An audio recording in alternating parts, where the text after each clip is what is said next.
posibilidad ng tagumpay o kabiguan, ng ligaya o lungkot. Kaya marapat lamang na tanggapin si Jesus bilang tagapagligtas at Panginoon. At matapos yun ay panariwain ang katapatan at paglapit sa Kanya bawat araw o day by day. Ang day by day ay naglalayong umalalay sa pang-araw-araw na pamumuhay. Narito po si Kuya Ed Lapis sa mensaheng pinamagatang Jesus Sets Free. From what?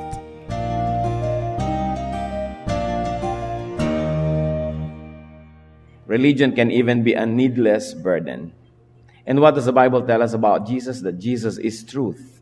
John 14:6, Jesus answered, I am the truth. So the Lord is truth, and the truth sets free.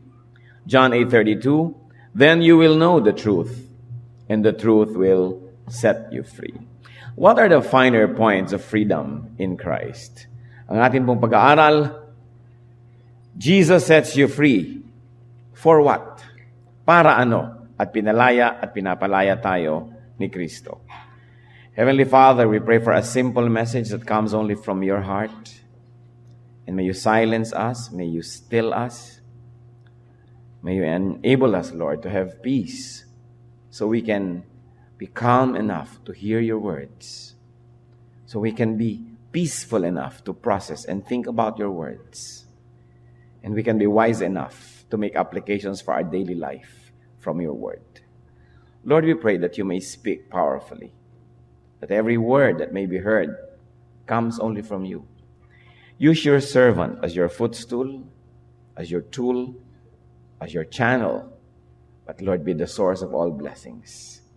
We commit to you our time, and we pray that your word may be like beautiful seeds planted in our hearts. May our hearts be fertile ground for your word, where the seeds will take root, bear fruits for your glory and for our benefit. So, Father, may you enable us to enjoy serenity and peace. Payapain niyo po ang bawat puso. Turuan mo po kami maging panatag at kayo lang aming pagtuunan ng pansin. Kayo, Panginoon, ang maging tagapagsalita. In Jesus' mighty name, we reject all work of evil, all lies, all falsehood, and we even reject the presence of evil men and evil spirits. That, Lord, may you purify the motives of each one who are here today. And we pray that you may be above all, that your light may shine upon us. Lead us, Father. We seek you, confident that you hear, as we ask in Jesus' mighty name. Jesus sets you free. For what? Galatians 5:1. It is for freedom that Christ has set us free. Stand firm then, and do not let yourselves be burdened again by a yoke of slavery. Ito po ang isa sa mga verses na ating pagtutuunan ng pansin ngayon. Galatians 5:1. It is for freedom that Christ has set us free. Stand firm then, and do not let yourselves be burdened again by a yoke of slavery. So for freedom, Christ has set Christians free. Parang redundant. You were set free to be free. It is precisely for freedom that you have been set free. So the purpose of Christ's liberation is for people to be free, because people are not free before Christ becomes their liberator. Meron tayong ibang master. Nobody is totally free. Lagi tayong may amo, lagi tayong may master. Before Christ, it is the devil. Now that it is Christ, then he is the master, except that this master sets us free. And people are not free, therefore, without Christ. Psalm 146, verse 7, the Lord sets prisoners free. Ewan ko po kung marami sa atin ang nakaranas na mabilanggo, nakaranas na makulong, makadena, hindi makalaya. That we are held against our will. Sometimes you are imprisoned by the bed. Hindi ka makabangon, may sakit ka. Sometimes you're imprisoned by finances. Hindi mo magawa ang gusto mong gawin, wala kang pera. Sometimes you're imprisoned physically, that you could not move about and be mobile because you are confined to a certain space. So the Lord sets people free. But to be free from what? Galatians 5:2-6, itutuloy natin ang pagbabasa ng Galatians chapter 5. Mark my words, I, Paul, tell you that if you let yourselves be circumcised, Christ will be of no value to you at all. Again, I declare to everyone who lets himself be circumcised that he is obligated to obey the whole law. You who are trying to be justified by law have been alienated from Christ. You have fallen away from grace. But by faith we eagerly await through the Spirit the righteousness for which we hope. Faith, for in Christ Jesus neither circumcision nor uncircumcision has any value. The only thing that counts is faith expressing itself through love. Ano po ba yung context itong binabasa natin? There was a raging debate concerning non-Jewish men who have become Christians. Alam po natin na tradisyon ng mga Israelites, panahon pa ni Abraham, that the boys get circumcised. It's a surgical procedure done to set Jewish boys apart from Gentiles or non-Jewish boys. It is an act of, it's a ritual, no? And it is also a status that tells everyone that the Israelites were set apart for God from among the many peoples around them. Now, this surgical procedure, this very minute physical distinction, has become a source of identity, pride, and even false sense of belongingness to God among God's people. Kaya meron ng mga circumcision yung mga Jewish boys, yung mga Israeli boys, ay dahil sila ang leader of the family and whatever ritual happens to them is parang the whole family, the whole clan, the whole tribe, the whole nation is part of it. But it was meant only as a reminder that they are separate and they are a covenant people na may usapan ng Diyos with their ancestors. Mamaya, yun nang mismo na state of being circumcised ang naging source nila ng pride na akala mo they're all made, they're all right just because of that minor surgical procedure. So kuminsan nawawala yung bisa at yung ibig sabihin. Now, conflict arose when Christianity was born. Ang religion po nila kasi is what many people call now Judaism, no? Yung religion ng mga Israelites. But obviously, when the Lord taught many things and His disciples processed and amplified those teachings, kinailangang kumambyo yung mga bagong mananampalataya from their previous very Jewish orientation to accommodate, to teach, and even to amplify the teachings of Christ na may mga pagbabago sa mga pamamaraan. That's why Christianity slowly became a distinct body of faith and religion and beliefs apart from Judaism. Although obviously yung Judaism dapat yung pinagmulan, siya yung foundation, siya yung root, pero kakambyo. Ngayon, ang isang tanong, yung bang hindi Israelite na naging Christian, kasi dapat po yung religion kasi ng mga Israelite pang kanila lang, so wala silang problema. Pero nung itinuro ni Kristo that you will be my witnesses in Jerusalem, Judea, Samaria, to the ends of the earth, ibig sabihin lahat ng tao pwede at dapat na maging Christian. Paano yung mga hindi Hudyo? Paano yung hindi lumaki sa Israel? Paano ngayon yung mga men who were not circumcised? Yun ang problema. At nagkaroon ng maraming debate na dapat daw kahit matanda ka na, you should get circumcised pag naging Christian ka. Paul emphasized what? Hindi na kailangan yan. Ang kailangan is a circumcision of the heart. Paul teaches non-Jewish converts that if they depended on circumcision, Christ has no meaning to them. Meaning, dahil lang pala sa ginawa nyo, works nyo, ritual nyo, kaya kayo magiging Christian, hindi dahil sa faith nyo kay Kristo, di kayo na ang Savior ng sarili nyo. Kaya nawawala ng ganda yung salvation through faith in Christ kung kakailanganin pang kambalan ng mga ritual o mga ginagawa nyo. And if a man would submit himself, sabi ni Paul, to circumcision for righteousness, then he must submit to all other regulations of Judaism. May logic naman siya. Sabi niya, kung kailangan pala magpa-circumcise kayo para kayo maging banal, para maging tama, di dapat sundin nyo na rin ang lahat-lahat ng tradisyon na itinuturo ng relihiyon na Judaism para kayo maging tama. Bakit selective lang at konti lang o isa lang yung pinagpipilitan nyo at iginigiit ninyo na i-implement, and that is circumcision. And Paul goes on to say that those who depend on their own acts, on their own righteousness, are actually alienated from Christ. From Christ's acts, from Christ's works, and from Christ's grace. What matters is not ceremonial acts, but true faith expressed through love. Nakikita niyo po yung point na ito. Sabi niya, hindi yang pwede mong gawin sa sarili mo, sa katawan mo, hindi yung ritual na yan, hindi yung dieta, hindi yung seremonya, kundi yung totoong pananampalataya na naniniwala ka na yung ginawa ni Kristo sapat para ka maligtas. Sapat na sapat. At patunay na mayroong faith, love. Sabi ko noon, it is genuine faith expressed through love that matters. So the enemy of this, the opposite, the prison, the chains of freedom of Christ, is tradition. Works. Meaning depending on oneself instead of Christ's grace. At marami pong pinaasahan ng tao. Ba't ka maliligtas? Kasi nagdadasal ako tuwing gabi. Kasi itong kinakain ko at hindi ko kinakain. Kasi ito ang suot ko pag Huwebes, pag Biyernes. Kasi itong ginagawa ko. In other words, siya yung Savior niya. Kaya pinapaliwanag na mabuti sa New Testament na hindi yung ginagawa mo ang nagliligtas sa'yo, yung pananampalataya mo sa ginawa ni Kristo. Na pag nananampalataya ka sa ginawa ni Kristo, yung ginawa niya ay parang ginawa mo na rin, yung benefit ng ginawa niya, ikaw ang makikinabang, you become righteous, not by works, but through faith in Christ. Ephesians 2:8-9, for it is by grace you have been saved, through faith. And this is not from yourselves. It is the gift of God, not by works, so that no one can boast. Not by works, so that no one can boast.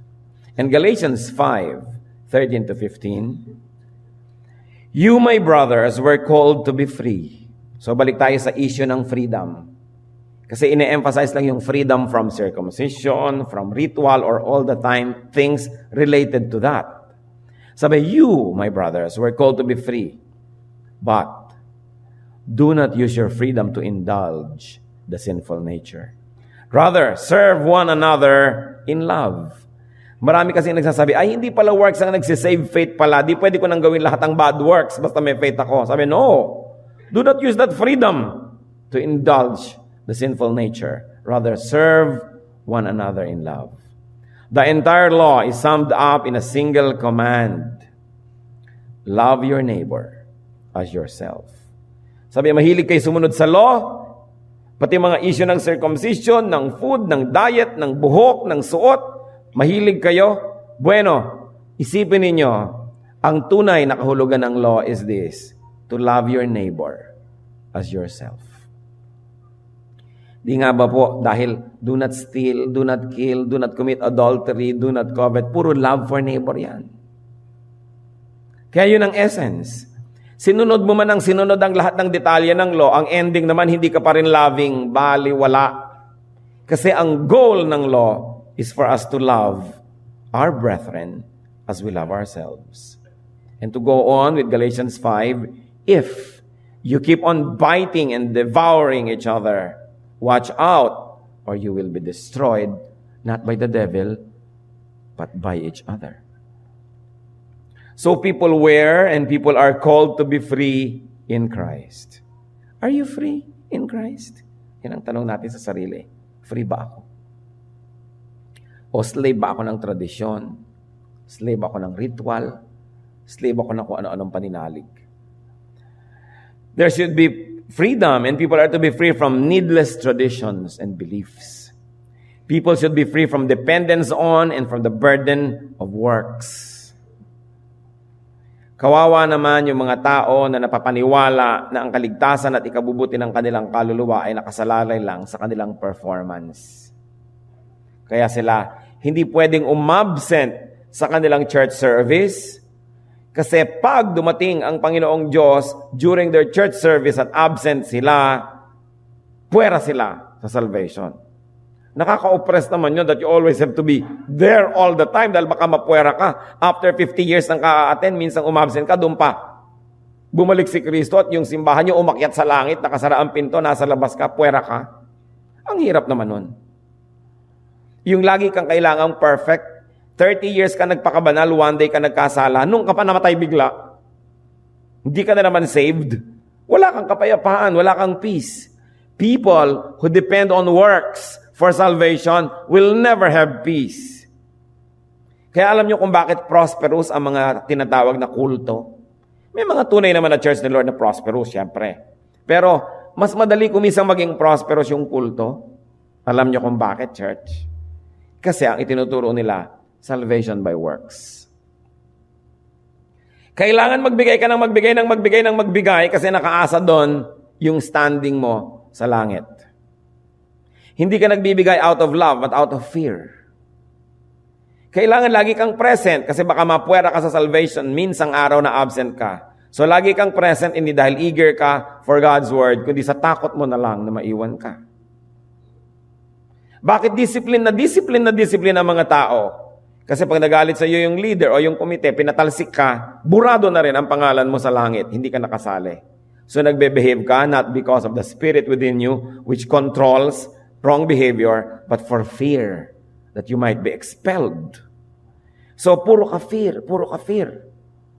Kaya nakikita niyo po yung mga kulto ko minsan bigla-biglang yumayaman na lamang kasi pinapapirma ang lahat ng kanilang miyembro. Pag namatay ka, ipapamana mo sa church ang lahat ng property mo. Sukdang, meron kang vow of poverty.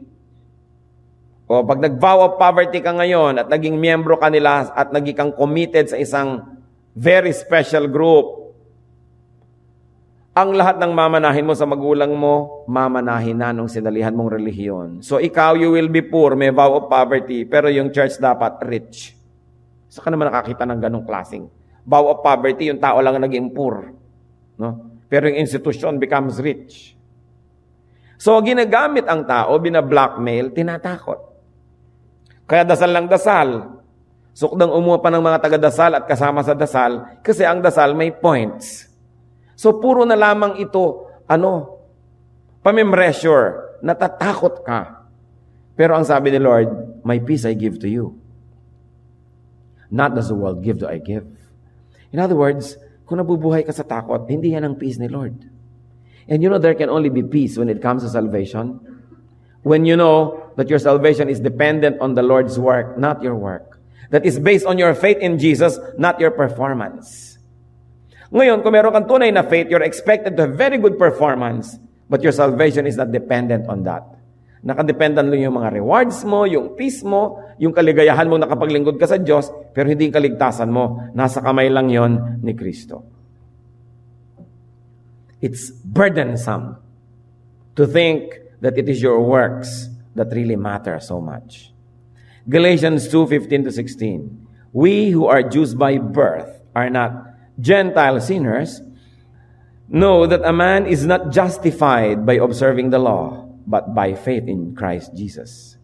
So we too have put our faith in Christ Jesus that we may be justified by faith in Christ and not by observing the law. Because by observing the law, no one will be justified. So kung ang iniisip mo lang daw circumcision, diet, costume, works, sacrifice, gawin mo man lahat, kulang, hindi ka pa rin masisave. Sayang lang. So umasa ka na lang sa perfect work of Christ, have peace about that, and then do your best, not to earn your salvation, but to express your gratitude to God for your salvation. This, being a new teaching, could be misunderstood and abused. Lalong-lalo nung panahon nila Paul. Kasi nasanay na yung mga Jews na puro works. Lumayo sila ng lumayo sa original teaching. Kaya nung ibinalik ni Kristo, sabi niya, you have heard that it was said A, I'm telling you it is B. You have heard that it was said B, no, I'm telling you it is C. Hindi naman pinalitan ni Kristo ang Word of God ibinalik lang niya sa dati dahil sa haba ng tradisyon ng Israel, sila nagpalit. Nagmumukha tuloy si Kristo ang nag-iba. Iniba nila dahan-dahan, kaya nung ibinalik, mukhang iniba ni Kristo, pero ibinalik lang sa dati. Pero, mga kapatid, kung atin pong nanamnamin ang central message ng pinag-uusapan, ganito lang. Do not use your freedom to indulge the sinful nature. Bakit yung iba? Kung mo by works ang salvation, so ipagdasal mo ako, uupa pa ng tagadasal para yung mga kasalanan ko mabayaran kahit hindi ako nagbabago. So may gagawin akong masama, pero meron naman akong suhol, meron akong bayad, meron akong ganito, meron akong donasyon, nagagamit yung works sa negative way. Nai-indulge ang sinful nature. At sasabihin pa ng iba, free naman tayo in Christ, eternal naman pala ang salvation, pwede na tayong magkasala. I don't think that this idea will come from the mind and the heart of a genuine believer. Because whoever is in Christ is a new creation. Our desire is to please God, not to take advantage of His goodness and kindness. Those who understand salvation by faith will have freedom from ritualistic religion. They will have freedom from sacrificial work. And this freedom from ritualistic religion can give one much time for many other things. Isipin ninyo, pag sinabi ng Panginoon na, free na kayo from ritual, hindi salvation by works, hindi points by sacrifice. Therefore, now you have freedom from so much work. Kung hindi nyo na kailangang mag-ritual ting ganitong oras, ilang beses isang araw, hindi nyo na kailangang magpunta sa malalayong bayan, mag-pilgrimage para mapalapit lamang sa Diyos o magkaroon ng points. Hindi nyo na kailangang sugatan ng inyong sarili, saktan, ipako, hampasin. Hindi nyo na kailangang mag-ora-orasyon na sobrang nakakatali sa inyong oras. Hindi nyo na kailangang mag-observe ng sobrang strict dietary law na wala nang ginawa ang buhay nyo, kundi alin ang kakainin ko, alin ang hindi, anong tamang procedure, alin ang hindi. Therefore, you will have freedom to do many good things. This is the heart of the matter. And this freedom should not be misused. In fact, this freedom should be used in loving and serving people. Kaya sabi, love, serve one another. The entire law is not about needless sacrifices and ritual. The entire law is about loving people as one's own self. The law is for loving. Yun ang importante. Yung iba sa ulo ang laws of God, tapos hindi naman loving, di baliwala. Sa ulo yung mga katuruan, yung mga utos ng Biblia, pero hindi naman loving, baliwala. Sapagkat pag susundin ang lahat ng utos ng Diyos, isa lang ang ending, nagiging mapagmahal tayo sa ating kapwa. Siyempre, nagiging mapagmahal tayo sa Diyos, una na yon. Kasunod, nagiging mapagmahal tayo sa ating kapwa. Sabi, stop destroying each other. Because to destroy others is to destroy oneself. Paano nangyari yon? Parang ganito Tayo yung mga kapwa-tao. Ako'y ikaw din, ikaw ay ako rin, pareho tayo ng magulang ang Diyos. Walang pwedeng mangyari sa iyo na hindi pwedeng mangyari rin sa akin. Kaya nga bakit ka nagkasakit? Nahawa ako sa mga ibang may sakit. Kita nyo na? Kaya mahalaga, pinapalusog din natin yung iba, hindi lang sarili natin. Kasi malusog ka nga, may sakit naman yung kapwa mo, nahawa ka rin. May pagkain ka nga, gutom naman yung kapitbahay mo, nanakawang ka. May pera ka nga, wala naman pera yung kapwa mo, nanakawang ka rin niya, baka patayin ka pa. Kaya mahalaga, hindi lang pinapasaya ang sarili, ang iba rin. Hindi lang pinapakain ang sarili, ang iba rin. Hindi lang minamahal ang sarili, ang iba rin. It's like, how can you harm the planet Earth without harming yourself? May iba ka pa bang pwedeng tirhan? May iba pa ba tayong tahanan? Yung mga iba, kung magtapon ng mga dumi sa ilog, akala nila pag inanod ng ilog at malayo na sa bahay nila yung dumi, okay na ang buhay nila. Hindi nila alam, it's still on the same planet. Maapektuhan pa rin tayo nun. Akala nila pag may sinunog silang mga basura na mga pollutant, kung naging hangin na, hindi na nila kita, okay na sila. Kaya mamaya, malalanghap nila, sila rin itong may sakit sa baga. Akala nila kung nakakalusot sila sa mga hindi pagsunod sa batas, pwede na, pero hindi na alam, lalong gumugulo ang buhay sa lungsod, sa mga bayan-bayan, apektado rin sila. There is nothing that can happen to your fellow man that will not happen to you, directly or indirectly. Kaya sabi sa Galatians 5:15, if you keep on biting and devouring each other, watch out, or you will be destroyed by each other. Walang miyembro ng pamilya na hindi pwedeng may gagawing masama sa kanyang miyembro rin, sa kanyang kamiyembro sa pamilya, na hindi rin siya madadamay. Hindi mo pwedeng gawa ng masama ang iyong church na hindi ka madadamay. Nagpapalusot ka, ang kuripot mo sa church, ikaw din ang madadamay. Mamaya, wala nang mga pangtustos sa mga gawain, pati ikaw na disadvantaged. Wala kang pwedeng i-contribute positively to your family, to your church, to your country, na hindi ka rin magbe-benefit. Kaya yung selfishness is a form of ignorance. Truly enlightened people are not selfish. Because they know that they keep only what they give away and that they lose what they attempt to selfishly keep for themselves. Therefore, wise people do not join demolition jobs of other people. Wise people will always want to be constructive and helpful.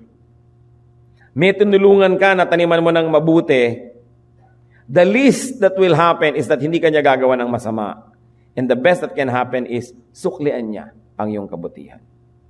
Pero sumukan mong gumawa ng masama sa kapwa, the best that can happen is hindi ka niya gantihan. But the worst is pwede ka niyang gantihan. So it is always very advantageous to be good. Kahit sa Bible, sinasabi, if you're making an offering on the altar and remember that your brother has something against you, siya ang galit, ha?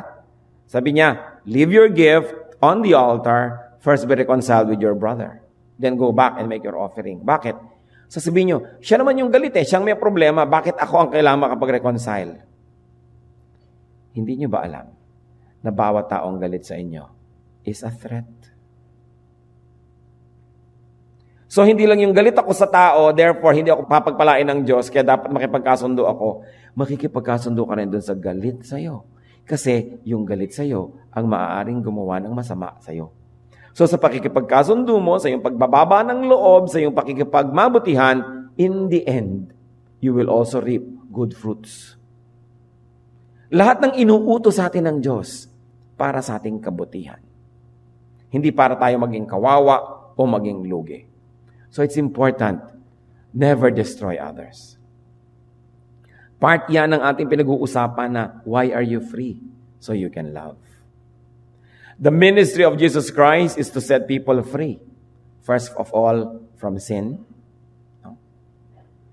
From the power and from the presence of sin. The ministry of Jesus Christ is meant to set people free from needless burdens. The burdens of tradition, ritual, belief, from oppressive and burdensome work, so that they can love, so that they can serve one another. In other words, the ministry of Jesus Christ is to set people free so that they can serve one another. Kung dating meron kayong relihiyon na required kayong magdasal ng kahaba-haba, ito ang gagawin mo pag Huwebes, pag Biyernes ito, pag umaga ito, pag hapon yun. Ito ang hindi mo pwedeng kainin. Itong dapat mong gawin. Itong mga sakripisyo mo. Tinanggal lahat ni Kristo and you are free to serve. That's why it is important. Pinapalaya tayo ng Panginoon para marami tayong energy, marami tayong oras, marami tayong resources para ipaglingkod sa kapwa. 1 John 4:20-21. If anyone says, I love God, yet hates his brother, he is a liar.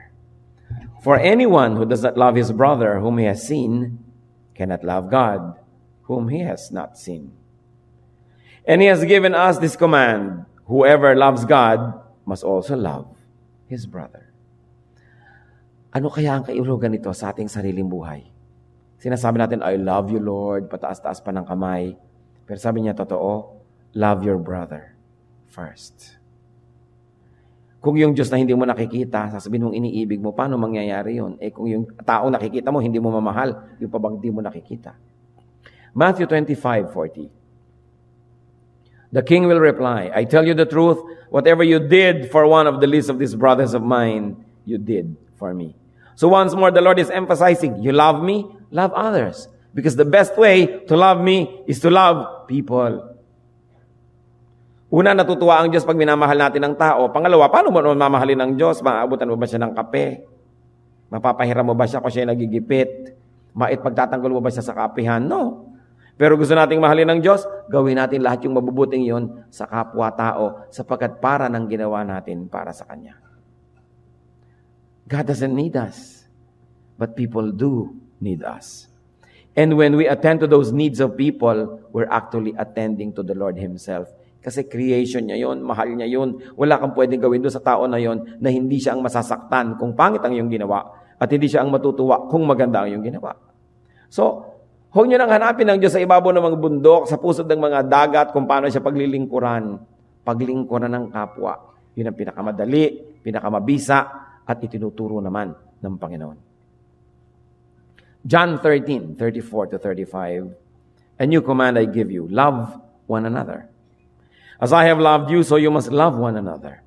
By this all men will know that you are my disciples, if you love one another."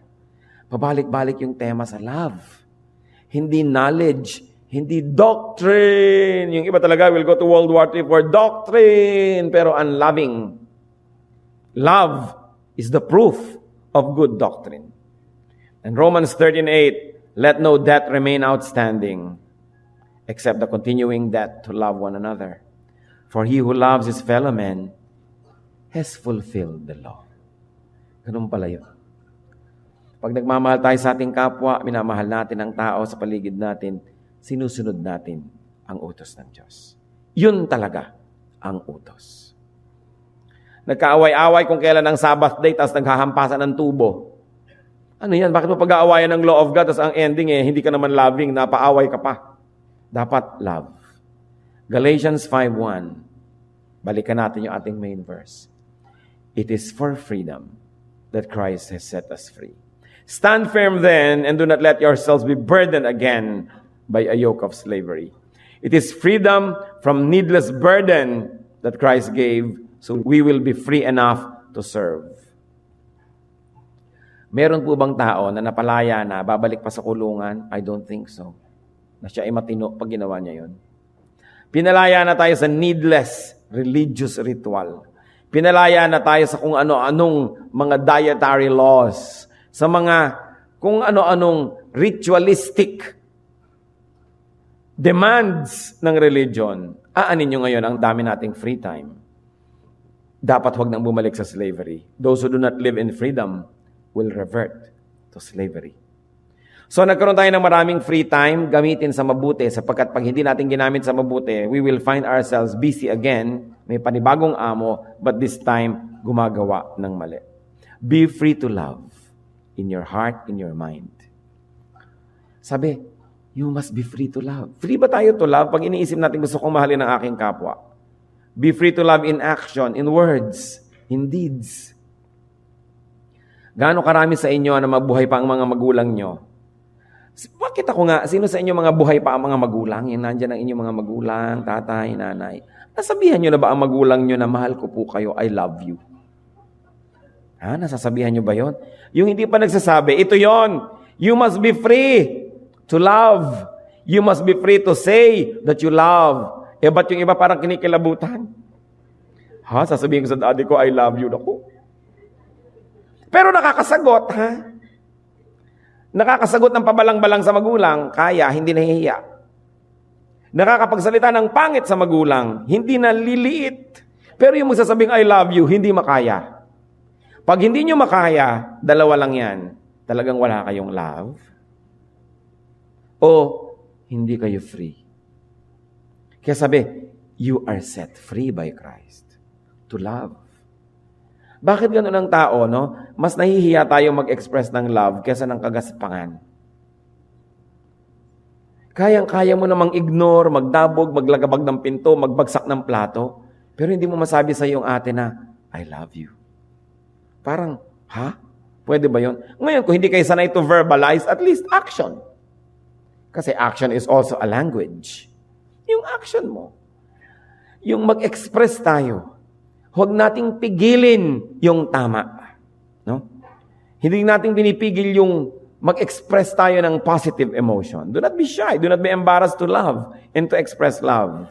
Marami ring mga tatay, you have arms that ache to embrace your children. Hindi mo magawa. Kasi, lalo yung naunang generation, hindi nasanay. Dapat ang mga tatay poon. No? Ang mga nanay, mga poon din na nasa mga dambana lamang, hindi bumababa sa kanilang mga altar. Lalo ang tatay, siya yung kataas-taas ang altar. No? Gusto na sabihin, anak, ginabi ka, nag-alala ako.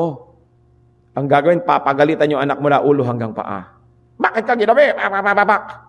Pero ang totoo noon hindi lang masabi na nag-alala ako nung wala ka. Love na love kasi kita.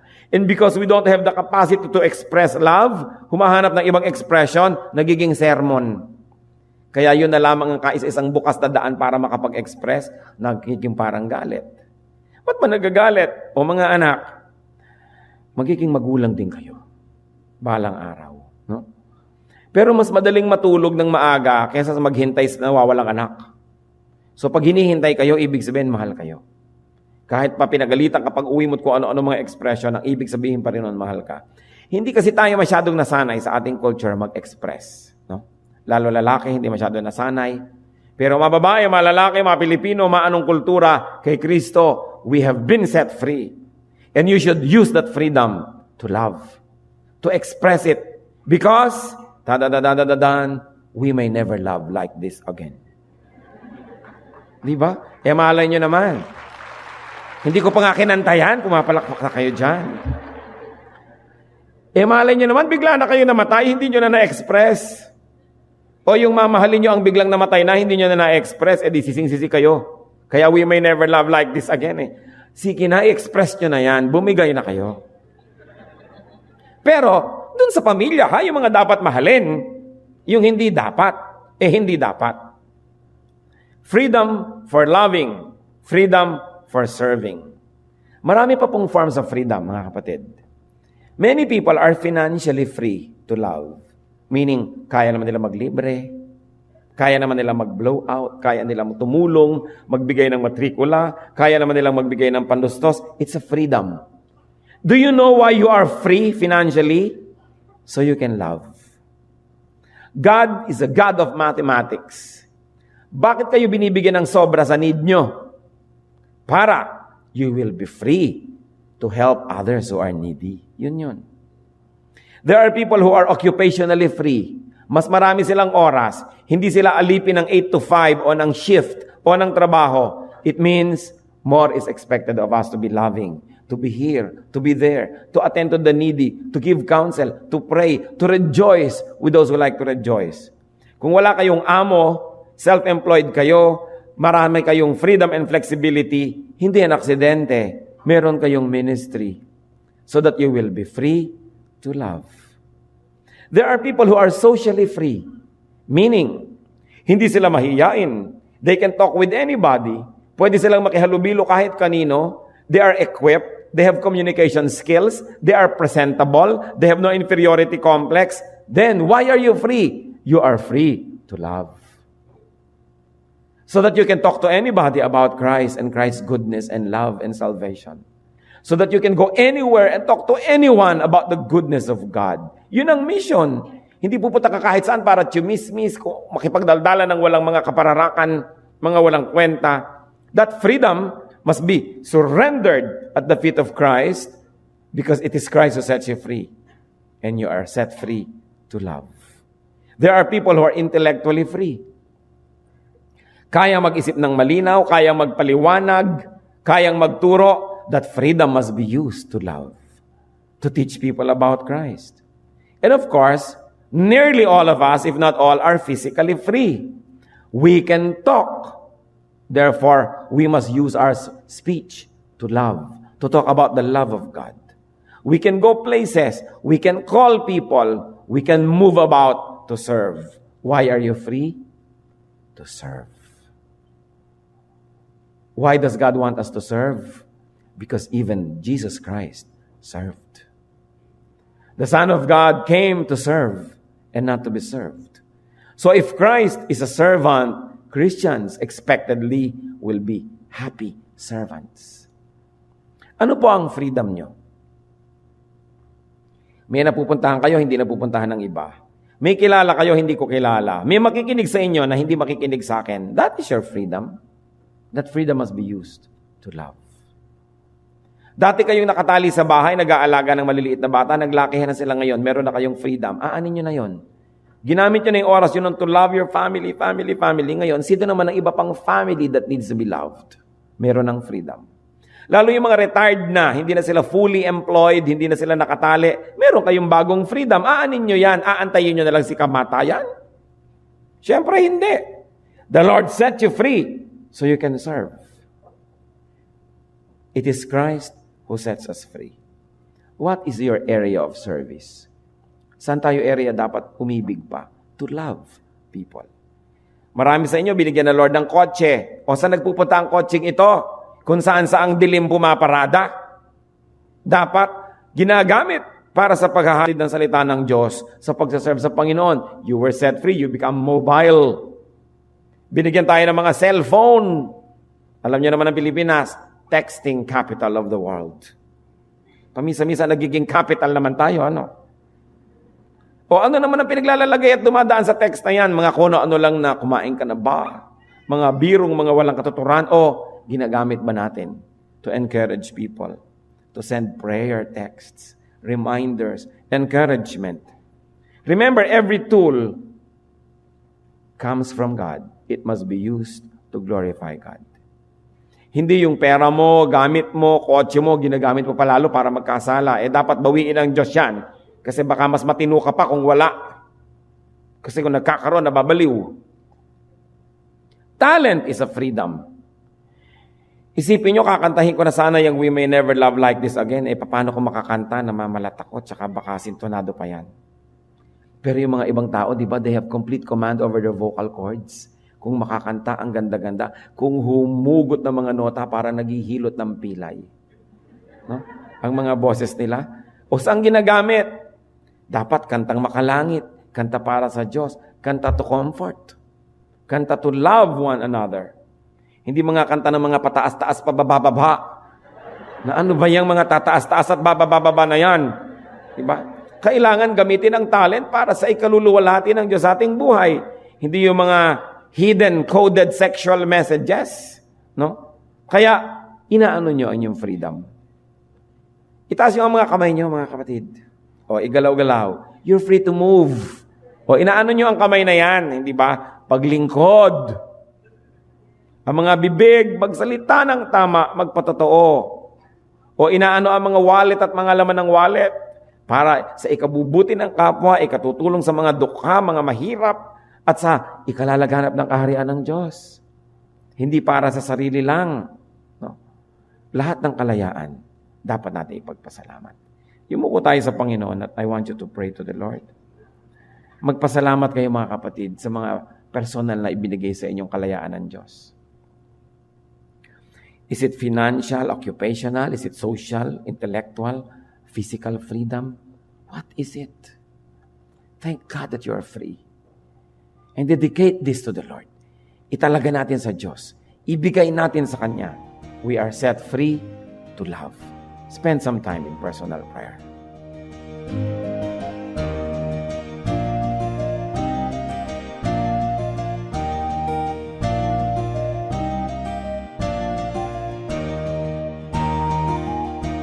Ang katatapos pong mensahe ni Kuya Ed Lapiz ay pinamagatang Jesus Sets Free.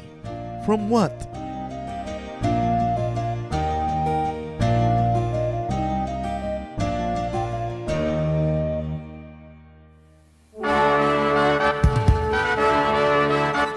Halina't sama-samang sumamba at magdiwang sa Day by Day Jesus Celebration kasama si Kuya Ed Lapiz. Bulwagan ng Panginoon PICC, one Sunday a month, Philippine International Convention Center, Rojas Boulevard, Pasay City. All other Sundays sa mga Day by Day mini bulwagan ang pagtitipon. Para sa buwan ng Oktubre, gaganipin ito sa October 6, 2024. 8 a.m. ang First Jesus Celebration, 10 a.m. naman ang Second Jesus Celebration. Para sa iba pang detalye, bisitahin ang ating official Facebook page, Day by Day Friends.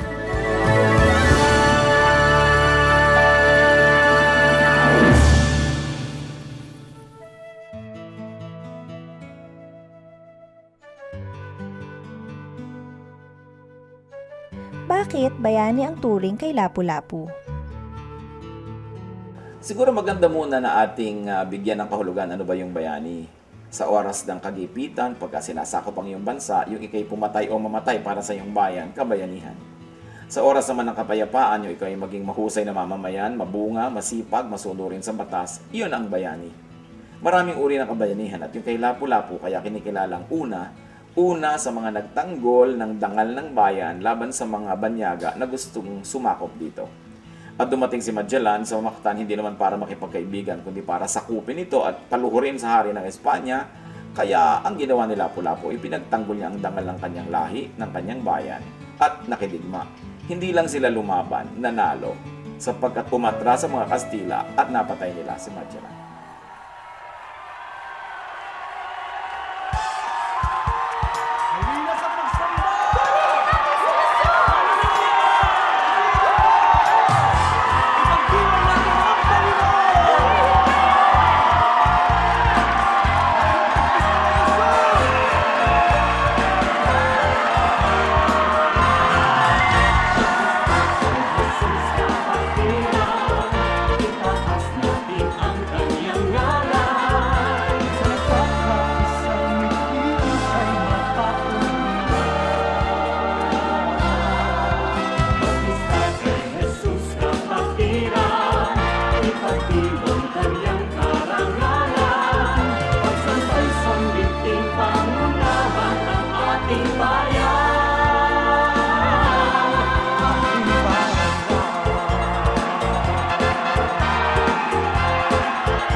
wagas niyong pagtingin,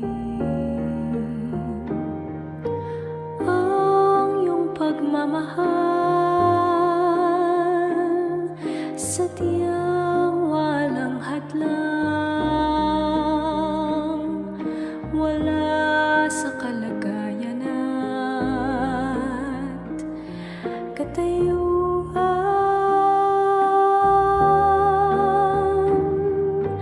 Hawak niyo aking kamay sa tuwing nanananglahay at sa tuwing magkamali, walang hanggang pagpapatawad niyo sa'kin.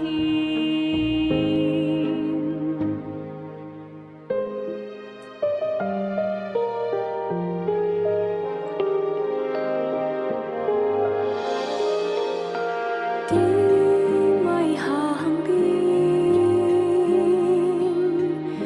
pag-ibig niyo sa'kin, di may halin tulad ang wagas niyong pagtingin, ang iyong pagmamahal sadyang walang hadlang, wala sa kalagayan at katayuan.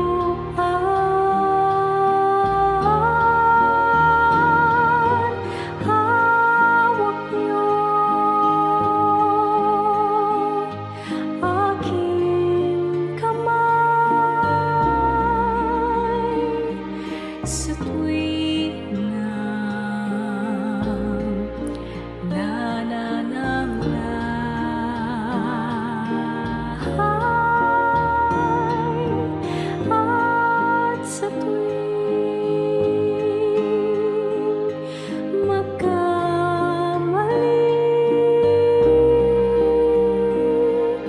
walang hanggang pagpapatawad niyo sa'kin.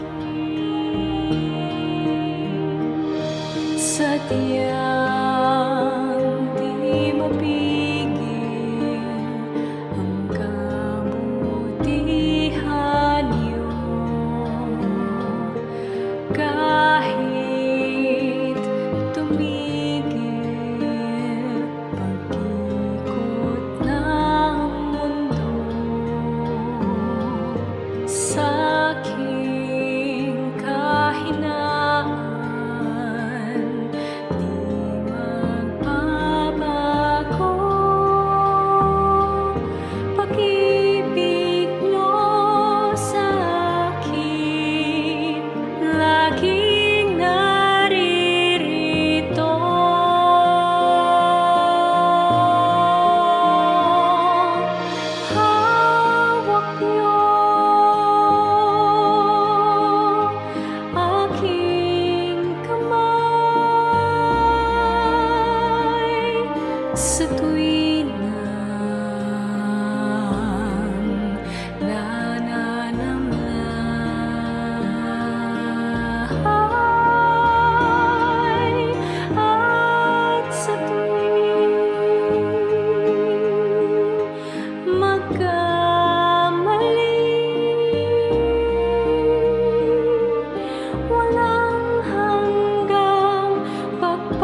rin may nagbunga ng kasawian. O Jesus, ikaw ay laging nandyan. Kung nagkamali't nagkasala man, ang patawad mo'y laging nakalaan. Kung ang kapwa ko sa akin nagkasala man, ang patawad ko kaya'y ilalaan. Ang kabaitan mo ay dapat kong tularan sa buhay ko. Ang kabaitan ko, biyaya ng Espiritu, kabaitan ko.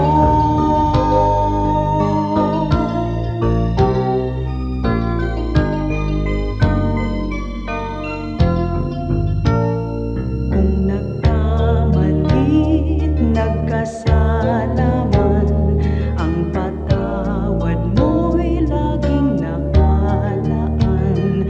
Kung ang kapwa ko sa akin nagkasala man, ang patawad ko kaya'y ilalaan. Ang kabaitan mo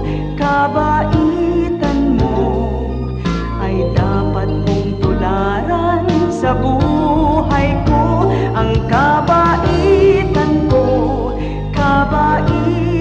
ko, biyaya ng Espiritu, kabaitan ko.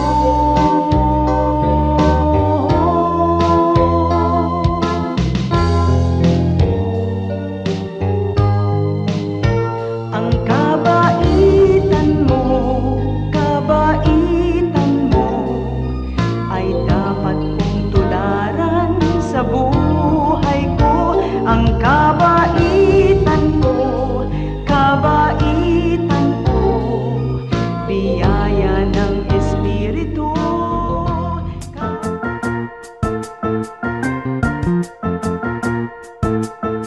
Oras na po para pansamantalang magpaalam ang programang Day by Day.